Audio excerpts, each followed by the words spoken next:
Hello les amis gourmands, aujourd'hui on va faire riz coco, salsa mangue et saumon. Allons-y. Pour le salsa, on a besoin d'une mangue coupée, d'un quart de poivron rouge coupé, d'un demi-oignon rouge, de tomates, d'un avocat coupé aussi, de jus de citron. Pour les épices, il y a du poivre, du chili mexicain, du sel. Je mets un peu de sauce soja, c'est facultatif mais moi j'aime bien le goût. Je mets de la coriandre et de la menthe. On mélange bien et on met au frais 2 heures avant de servir. Voilà. On passe au saumon maintenant. Pour le saumon, pour la marinade, je mets du sel, un peu de poivre, un peu de piment de Cayenne, du curry, un peu de chili mexicain aussi. Cette épice est top, top, top. Je mets un tout petit peu de sauce Nyokmam, un tout petit peu, c'est salé, il faut faire attention.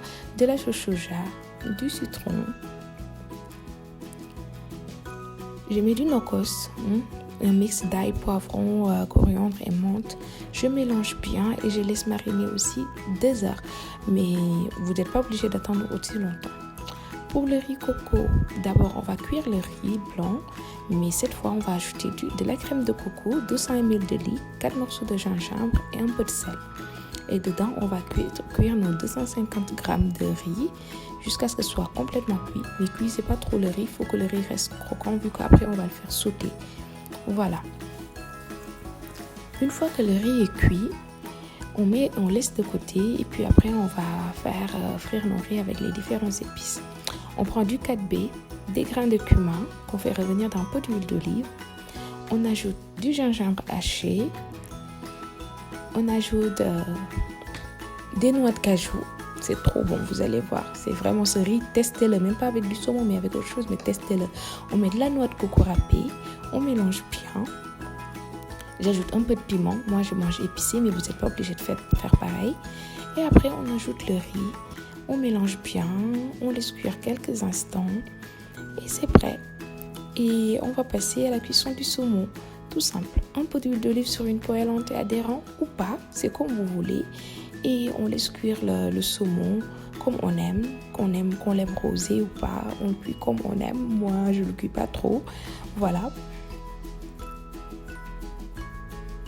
Je remets de la marinade dessus pour que ce soit encore plus savoureux. Vous connaissez sénégalais.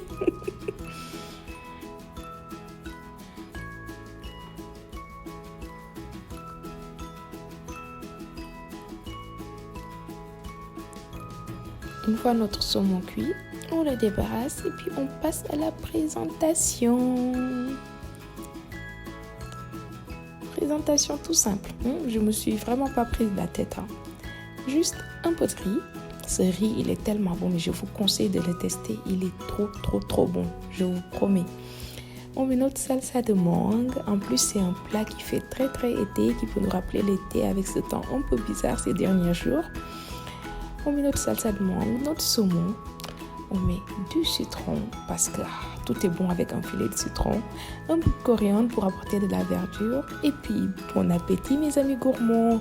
Si vous êtes là jusqu'à présent, n'oubliez pas de vous abonner s'il vous plaît à ma chaîne, d'aimer, de commenter. Ça me fera énormément plaisir. Je vous en remercie d'avance. Gros bisous. Mouah. Et surtout, restez des gourmands.